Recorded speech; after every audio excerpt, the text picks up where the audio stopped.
Hi everyone, welcome back to Eyes on Prize. I want to talk about the consequence of disobedient. Okay, I want to share my story of my consequence when I disobeyed God's word. Okay, so that's what I want to share now with you, my personal story of my disobedience to God. So years ago, when I got saved, I met my husband when I got saved, but he was like more of a new convert, and I was a little bit there in church longer, so I kind of know right from wrong. And my desire was to serve God. I was like spotless during that time. It's like, I just wanted the focus on God and God only. I wasn't interested in getting married because I was too young, and I just wanted to know God a little bit more.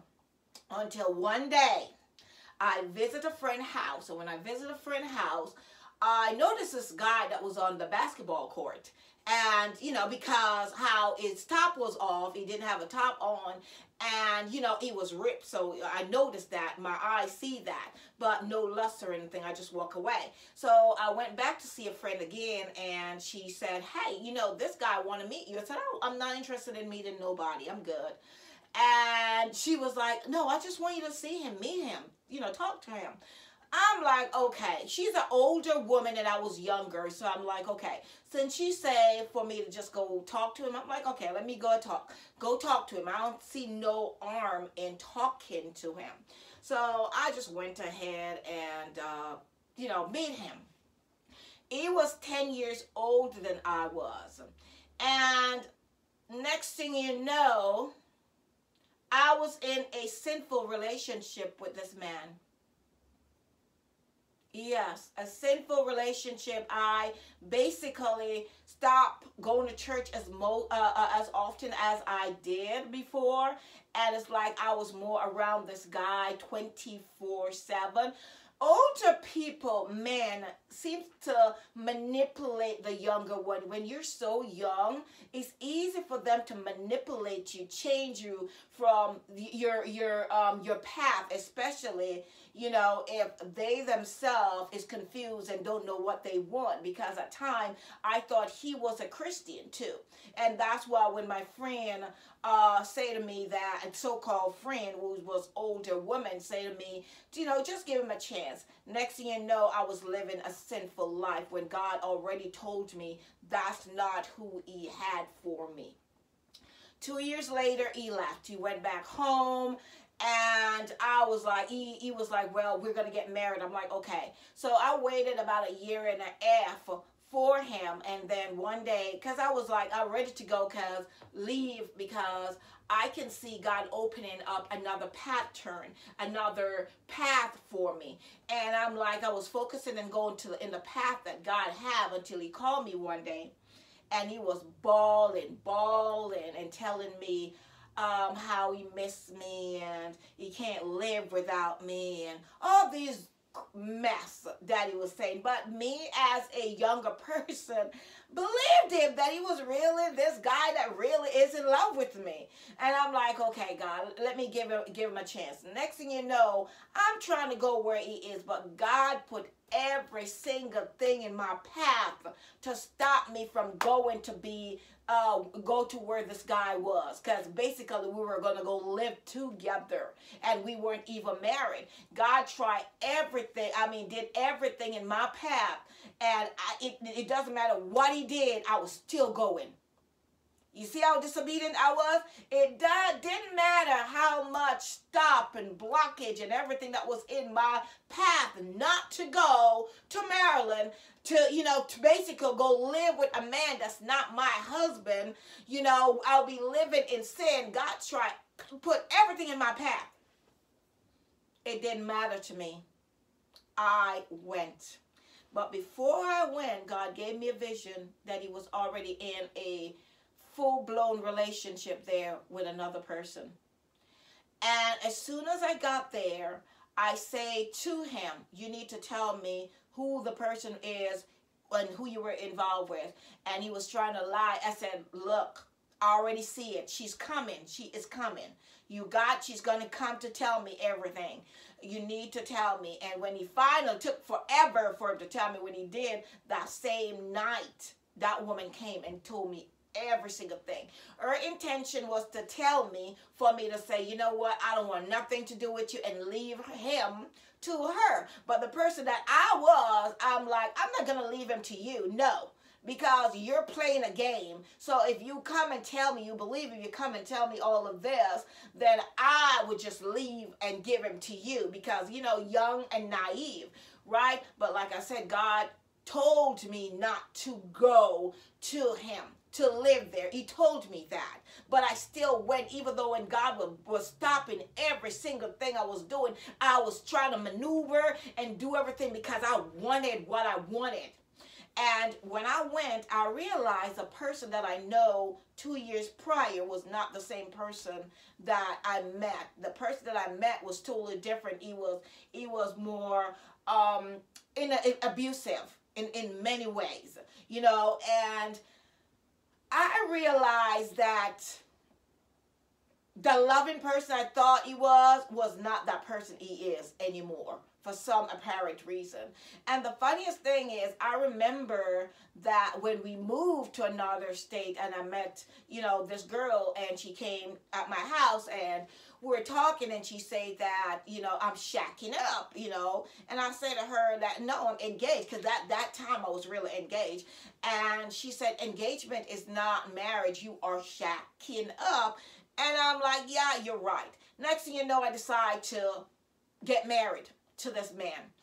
And God told me again, that's not your husband. That's not who I want you to marry. And knowing me, because the funniest thing about it is my husband's family did not like me, and they didn't even give me a chance to get to know me. They just automatically did not like me at all, because I was not the person that is a yes woman. Now, not because I'm young, you can't just push me around and tell me to do things. And I was not that kind of a girl, so they didn't like that.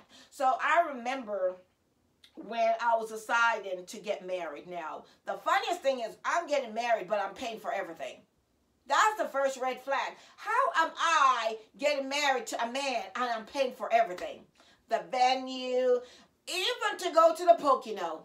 I had to fork out that money to go make reservation.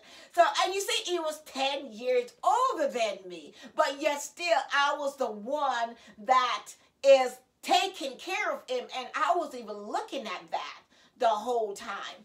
And I remember I did everybody's hair the day before of the wedding, and it's time for my hair to be done because I was doing my own hair, you know, trying to save money. And I have permed my hair, and I was not supposed to perm my hair because I already colored it like 2 weeks before and did 2 different colors to get the perfect blonde that I needed, like a sun kiss.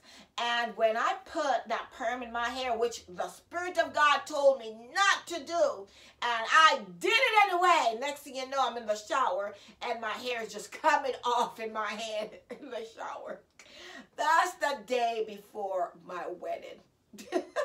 Crazy, right? So, okay. So, my maid of honor, the next morning, we decided to run around to go to one of those hair stores to get a wig. So, to get a wig that would look good with the dress that I have, you know, fit well. And we were running around for hours. Remember now, my wedding is at 12 o'clock. And at 11 o'clock, I still haven't found a wig at all. So we did find a wig that I had to spray it into the color I wanted it to be. Then on the way, like 30 minutes to get dressed in another town, we got pulled over by the cop on the way to the wedding.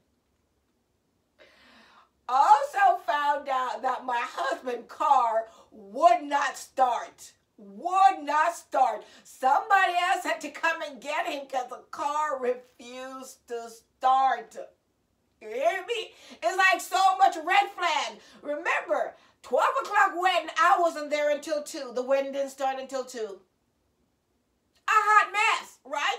It's like we were not supposed to get married at all. But I pushed it, went through it, even though all the red flags were there. I did not care. I just thought to myself, I wanted to do it the right way. And after we got married and I started a business, it's like, because he did not by himself, he couldn't survive on his own to build himself. So the business that I started built him up. And when he found out that the business built him up so much that he did not need me anymore, he left. Walk out without even saying a word.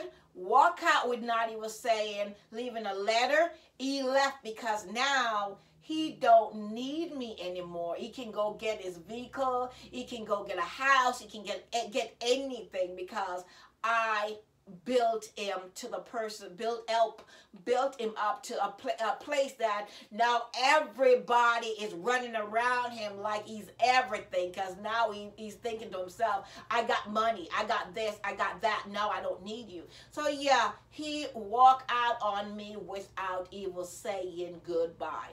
So I am sharing that story with someone to let you know that when God is giving you all the red flag, don't ignore it at all. If God tell you not to do something, don't do it. Me, I was young and dumb, and I didn't know better, I would say, because he's 10 years older than myself.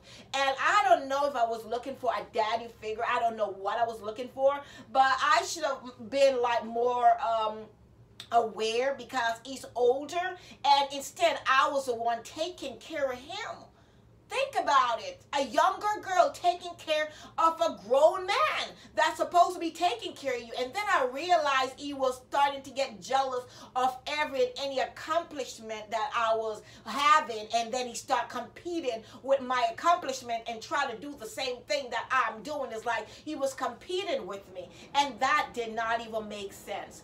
But I just want to share that with someone, that when you disobey God, only God knows where you're going to end up. So that's why I decided to give my life 100% again over to God and live a pure life. And that's why I chose to be celibate for going 12 years now. And it is amazing waiting until God released me and to release the person that he has for me. That there is like, I feel more accomplished right now than I've ever been. So I just wanted to share that with somebody today. So for those who are joining me for the first time, I thank you for joining this channel. Remember to like, share, and subscribe to the channel. Tell me what you think about what I have said, and if this message can help you in any which way. All right, you have a good day and be blessed. Goodbye.